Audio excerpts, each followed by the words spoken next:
Seja bem-vindo a mais um vídeo do nosso canal. Eu sou o Padre Joaquim Macuiri. Trago-vos hoje o comentário do 30º domingo do tempo comum do ano B. A liturgia deste domingo apresenta-nos a preocupação de Deus para que o homem chegue à vida verdadeira e encontre o caminho que é preciso seguir para atingir essa meta, que é estar no reino de Deus. O homem pode chegar à vida plena aderindo a Jesus e acolhendo a proposta de salvação que ele veio nos apresentar. No Evangelho de hoje, o cego de Jericó, proclamando Jesus filho de Davi, reconhece nele o Messias e Jesus cura-o da sua cegueira. Escutemos a palavra de Deus. O cantinho da palavra de Deus. Evangelho do nosso Senhor Jesus Cristo, segundo São Marcos. Naquele tempo, quando Jesus ia a sair de Jericó com os seus discípulos e uma grande multidão, estava um cego chamado Bartimeu, filho de Timeu, a pedir esmola à beira do caminho. Ao ouvir dizer que era Jesus de Nazaré que passava, começou a gritar: Jesus, filho de David, tem piedade de mim. Muitos repreenderam-no para que se calassem. Mas ele gritava cada vez mais: Filho de David, tem piedade de mim. Jesus parou e disse: Chamai-o. Chamaram então o cego e disseram-lhe: Coragem, levanta-te, que ele está a chamar-te. O cego atirou fora a capa, deu um salto e foi ter com Jesus. Jesus perguntou-lhe: Que queres que eu te faça? O cego respondeu-lhe: Mestre, que eu veja.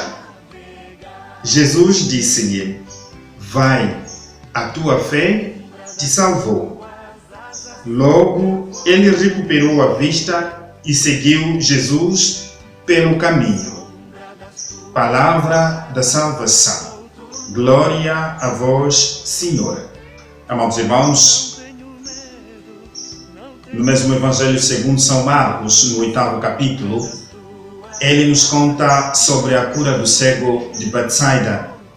Hoje, já no fim do capítulo 10, ele narra sobre a cura do cego de Jericó.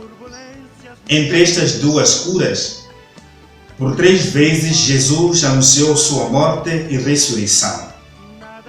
Em todos estes anúncios, percebe-se bem que os discípulos não entendiam o motivo do Messias ter que passar pelo sofrimento e até de morrer. Pouco entendiam ainda que ele devesse ressuscitar 3 dias depois. Como muitos da sua época, os discípulos tinham em si uma imagem de um Messias glorioso e não a imagem de um Messias sofredor. Não pensavam estar seguindo um mestre ou um líder que terminaria preso e condenado à morte na cruz. Amados irmãos, para eles, Jesus entraria glorioso em Jerusalém para estabelecer o trono de David e não para ser crucificado. Jesus tenta corrigir as ideias que tinham na cabeça com os 3 anúncios da paixão e com os ensinamentos que dá principalmente aos apóstolos. Como ouvimos num dos domingos passados, Pedro não aceitou o primeiro anúncio. Jesus lhes explica que é preciso renunciar a si mesmo e carregar a cruz para segui-lo. Eles não entendem e discutem entre si para saber quem deles era o primeiro e o mais importante.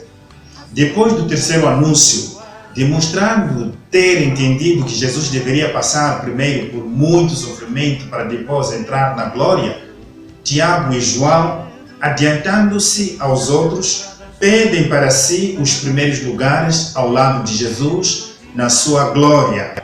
Amados irmãos, os discípulos não entenderam e continuam a não entender que o lugar de Jesus é o último, junto dos excluídos deste mundo.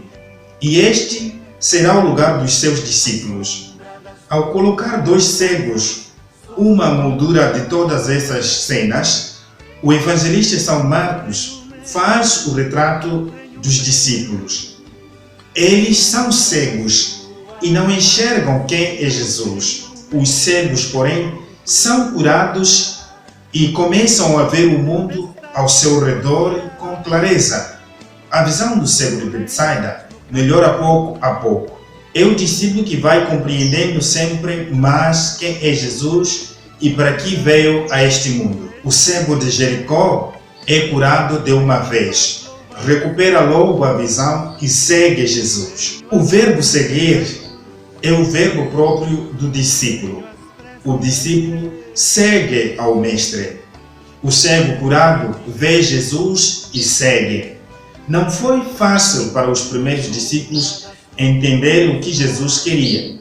As propostas de Jesus são radicais. Amados irmãos, todos os dias Jesus vem e faz-nos esta pergunta a cada um de nós. O que queres que eu te faça? E quando percebe que o nosso apelo é a nossa real necessidade, portanto, temos convicção daquilo que planejamos. Ele nos chama e nos atende. Esta é a oportunidade para que possamos pedir, Mestre, que eu veja. É também nesses momentos que temos de nos levantar e aceitar o seu convite por meio das outras pessoas. Levanta-te.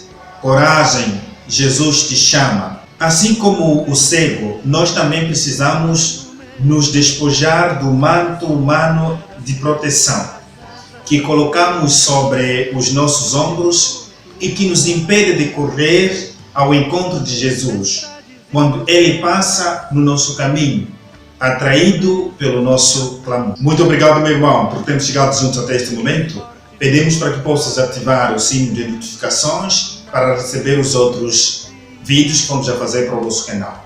Também pedimos para que possas partilhar este vídeo para mais pessoas, a fim da palavra de Deus possa chegar a todos os cantos.